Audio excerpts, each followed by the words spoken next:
The World War II survival trick that puts modern sleeping bags to shame. The cold in World War II didn't just bite, it hunted.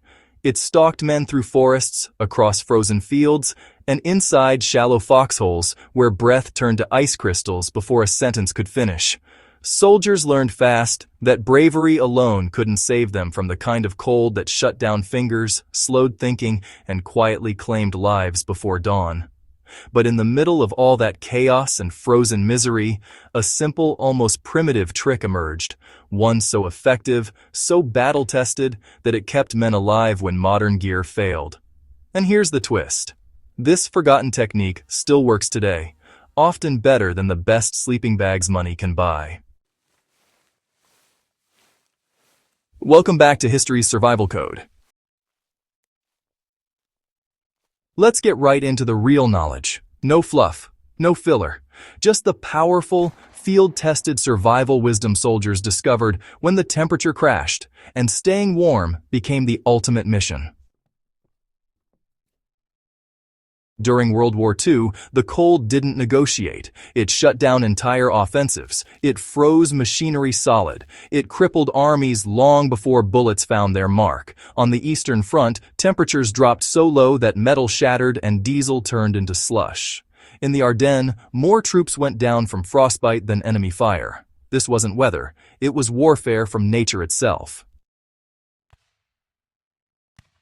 And when supply lines broke, when winter gear never arrived, when blankets soaked through and froze stiff, soldiers realized something that changed everything. Staying warm didn't depend on what wrapped around you. It depended on what was beneath you. That's when the ground bed became the unsung savior. Here's where the physics kicks in. Most people assume cold air strips away your warmth. Wrong. In deep winter, the ground is the real thief. Lay on snow or frozen earth and your body becomes a heat battery for the planet, draining precious warmth straight into the soil. Soldiers who didn't understand this froze long before morning. But those who did, they learned to fight the cold like seasoned survival engineers.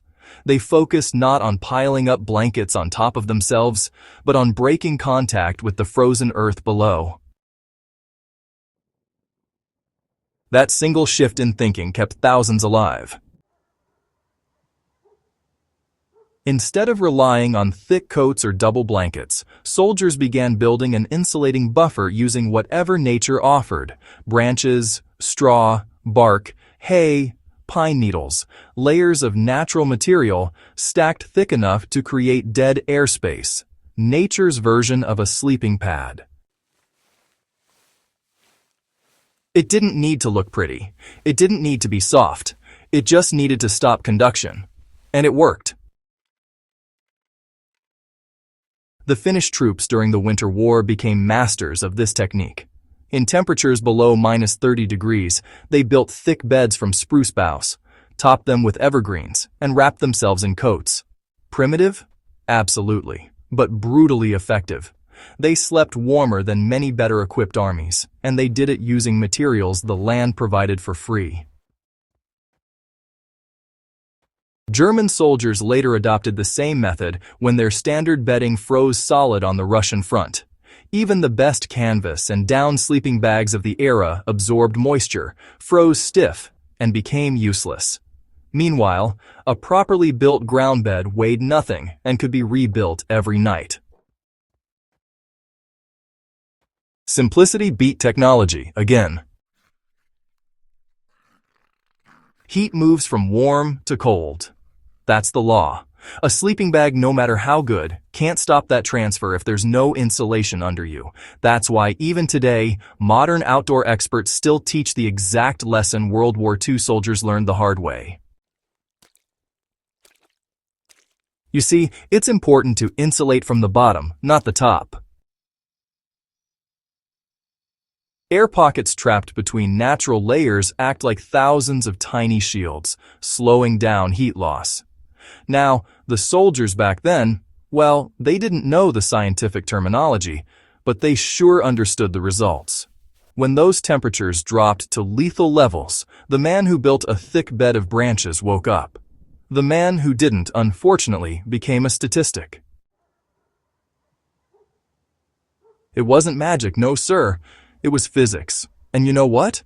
It still works today just as effectively as it did back in 1940. If you ever find yourself in freezing conditions, this technique is, well, mission critical. First, never lie directly on snow. Always clear it or pack it into a solid base. Then build a foundation from logs, bark, thick branches, anything that creates lift. On top of that, layer pine needles, leaves, grass, or straw until your bed reaches roughly the depth of your hand. That thickness is what traps warm air. Finally, keep your upper layers dry. Wet clothing kills warmth faster than wind, and every soldier in World War II learned that lesson early.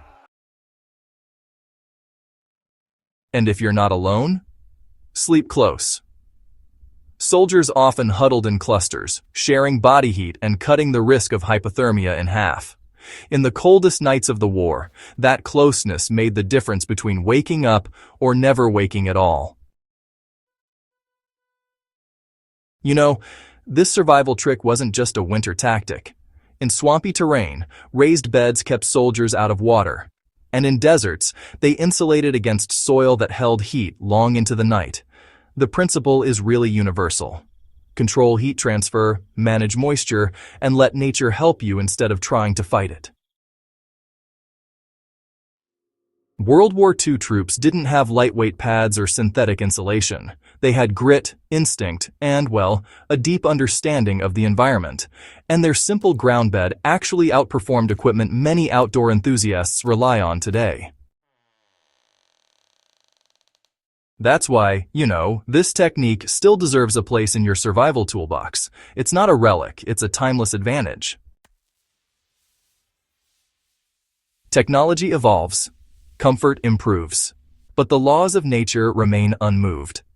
The soldiers who built warm beds out of branches and stubborn determination understood something modern gear just can't erase. Warmth? Well, it starts from the ground up. If this story gave you a new appreciation for real historical survival wisdom, do one thing: subscribe to History's Survival Code and share this with someone who loves learning the raw, powerful lessons hidden in the past. Because sometimes, the smartest survival tools aren't in a store. They're buried in history, just waiting to be rediscovered.